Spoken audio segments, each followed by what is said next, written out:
going to be a bigger character. He brought Marisol to the barbecue and doesn't know her name. Nope. I think he called her Maribel. I don't even remember.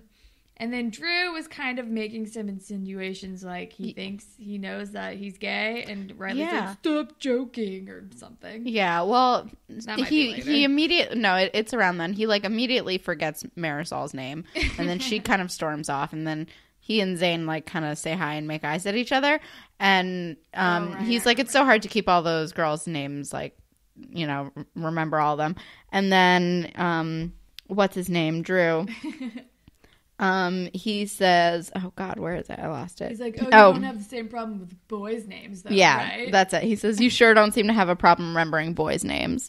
And then he's like, you and Zane keep looking at each other. He's like, shut up. Pretty much. You're gay. Kind of does, though. And then Jenna appears with her dumb headband. And is threatened by Casey's new football popularity because now all the girls are over him. And for some reason. And one of the girls is like, nobody can resist a football star, which, like, beg to differ.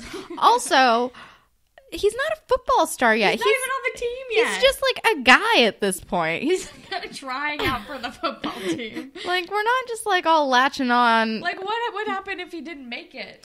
I think they'd stop paying attention to him. Probably. I don't know. I don't know. Is it kind of like getting in before he becomes popular? Like dating a SoundCloud rapper before he's like actually doing things? I mean, maybe it's like an investment in their future. Who the fuck knows? I don't know. And then I keep bumping my mic. I'm sorry. But then we're with Alli, and she's like, I need my own group. And she's like complaining to Claire about it. And she's like, I don't fit anywhere. And Claire's like, try again, this time with more words. Claire is very sassy this episode. I love Claire. And she's also like, you can't expect instant friends. You have to work at making new friends, Alli. And then she says, what do you do when life gives you lemons? And Alli goes, throw them at Shantae. Yeah. And Alli is like, I want people to go to football games with, and da-da-da. And Claire can't go with her because she has, like, yearbook or something. And then Claire keeps busy. And then Alli is like, I'll start a dance club to, like, crush the spirit squad or whatever. And Claire's like, yeah, okay, sure.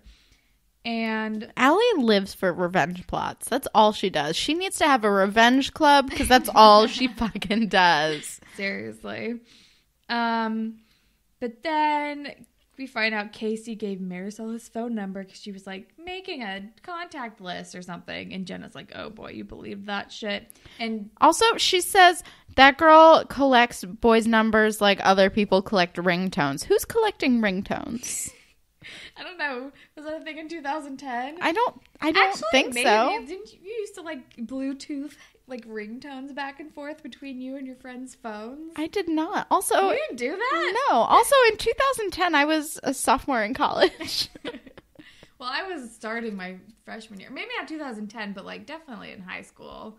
I don't think I had anything that involved Bluetooth in high school. You could Bluetooth, like on your Razor phones and stuff, you could Bluetooth and like share ringtones that you probably had downloaded illegally onto your phone with other people. I never did that. Really? I have no idea what you're talking about. Oh my God. No, I definitely did. That was definitely a thing.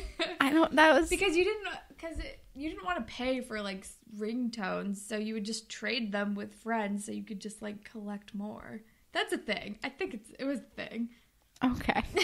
I believe you. That was never an experience that I had. It was maybe more middle school and early high school, but it was definitely a thing. At 2010, I don't know if it was still a thing. I definitely didn't have a phone capable of Bluetooth until like college. Really? Yeah. I bet you did. You just didn't realize it. No, my dinky Motorola phone had Bluetooth. Oh, I maybe just didn't know how to use it. But I didn't have, like, my first, like, smartphone was, like, a BlackBerry Torch in 2011. Did not need to be a smartphone to have the Bluetooth feature. Because I definitely used it on, like, Motorola phones. I definitely did not know how to do that then. Also, yet another episode where we've gone on for several minutes about cell phones in the mid-aughts. It's true. That's true. Yeah. Oh, my God. I really want to find some of my old phones and, like, just see, like, the photos that are on them. I feel like that would be entertaining. Anyway, Oh yeah, because like Casey and Jenna are like trying to make out on the steps, but his phone keeps ringing, and she's also like, dude, who keeps their ringer on? What are you doing? This is back when you had ringtones and you wanted to have the ringer on. That's true. That is true. And then the only time I have my ringer on is when I'm like expecting a delivery man to call me. Yeah, even then I just like keep it by me because my phone's just always on vibrate. So I don't know. Then Zane has had it with Riley's bullshit, but I don't really remember what is happening. Yeah. At the barbecue still? Well, no. Oh, they're at the barbecue, and Zane and Riley basically break up, and then Drew comes over, and Riley's like, you have to stop joking, man. And then Drew's like, I'm not joking. He basically is like, I'm going to out you if you don't give me the quarterback spot. And now he's blackmailing him, and I'm like, ugh. And then because he's a dick. Riley starts planning something sneaky with Owen and hazing related. And that's the end of part 1. But then part 2 starts with them taping Drew to a flagpole. Oh, hazing. Like, all right, cool, fun. Is that a thing that happens in high school sports? I have no idea. All right. You would have to ask someone who did like more masculine high school sports than I did. It wasn't a thing for girls soccer, I'll tell you that much. All right.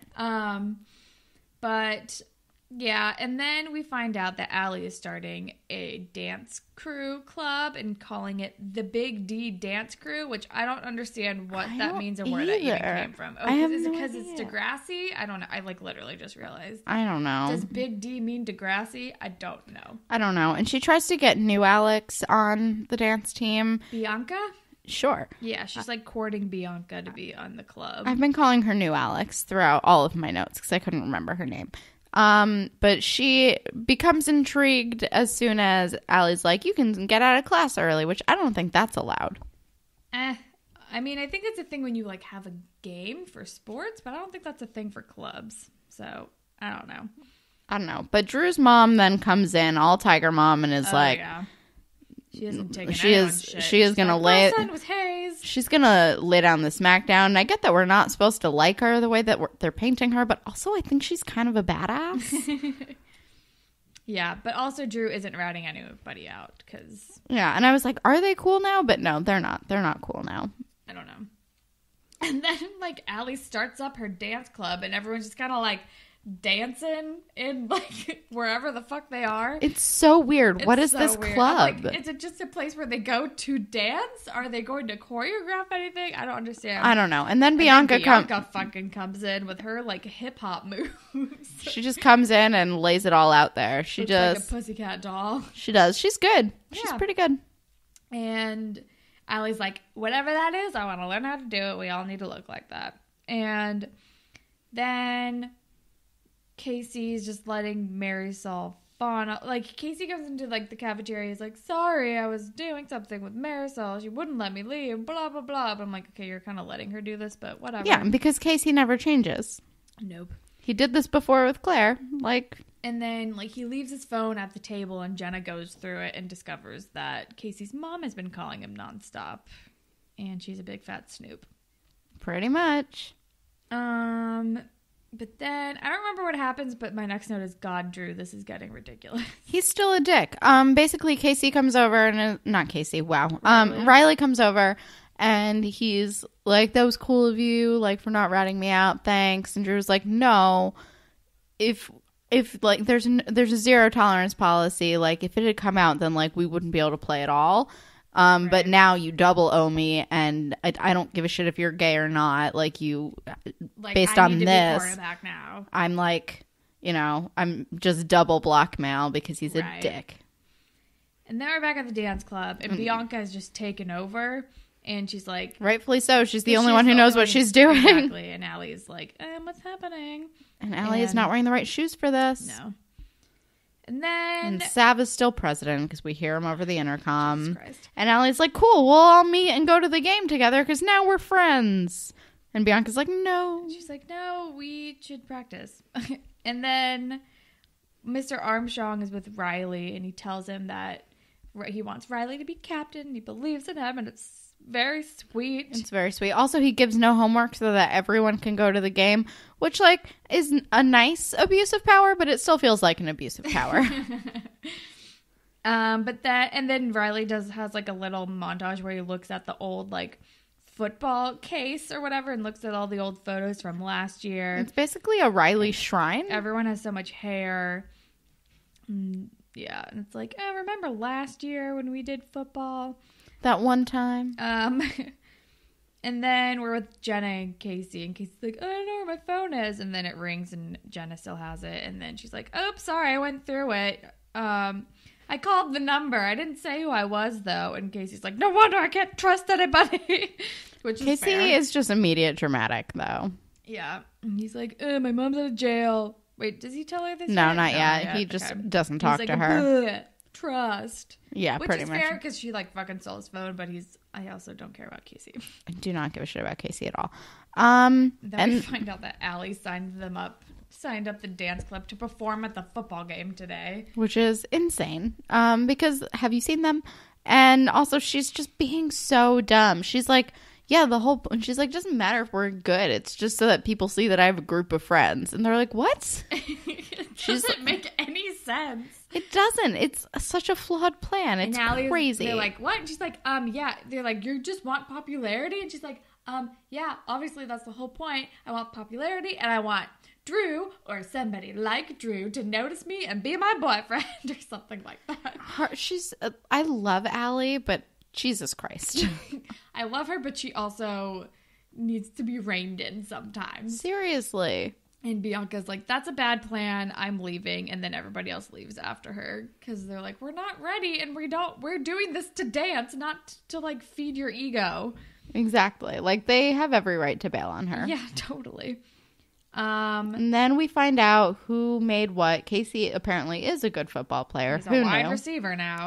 And Zane made the team. Yeah, and Drew double high fives him in the background, which I was like, okay. And then Riley made QB1. Yeah, and I wrote, yeah, suck it, Drew. Obviously. And then we find out that Casey's mom's out of jail and he doesn't want to see her. And that's kind of that whole conversation. Pretty much. I mean, Jenna's just trying to help, as is Jenna's way. But Jenna also snooped and betrayed his trust. It's none of her goddamn business. Yeah. But, you know. And he's like, I don't want to talk about it. And Drew... It's a really good Casey. Thank you. And Drew's mom is not giving up on this. She's like, okay, so my son got hazed and nothing is happening. And Armstrong is like, the investigation is ongoing. I don't really know what else to tell you. And then Drew is like talking to Riley and is like, if I can't play, nobody can. Because Drew and I'm like, sucks. You're still on the fucking team, you idiot. You're a junior. Calm down. And then... If I've learned anything from fantasy football this year, it's that fucking people get injured all the time. Can we please just take a minute? I had Aaron Rodgers as my quarterback for so many weeks, and then in one fucking game a couple weeks ago, he snapped his collarbone in half like 30 seconds into the game. There are no goddamn guarantees, Zane. That's what I'm saying. He's not unbreakable. Yeah. And then Claire is going to the football game with Alli because she's like, I feel bad for you, but like... calm down. Pretty much. And then once they get to like the football game, Armstrong gets a phone call and finds out that the school board is investigating the thing, and so they can't play until they figure out what happened. Also, I love that they call him like as they're arriving at the thing. And then of course, Riley gets up to make a speech, and you think he's going to come out, and I think he thinks he's going to come out. And then he stops and he just confesses to the hazing. But he doesn't bring anyone else down with him, which is nice. That's true. Even though Owen's a dick and kind of deserves it. That is also true. Also, I noticed they really upgraded the football field since last year. Well, like, they're playing at a different school. That's true, but it's like the football field like set or location that they have is much better than their like weird field last year. That is true. You mean their soccer field? Yeah. And then... oh my god, and then Alli. Oh, Alli. Then Sav like pulled strings because he's present to like have her perform, and poor Alli has to go out there by herself. And she kind of comes clean about being an asshole, and then she starts dancing by herself because, like, Alli's just gonna do Alli. Which is why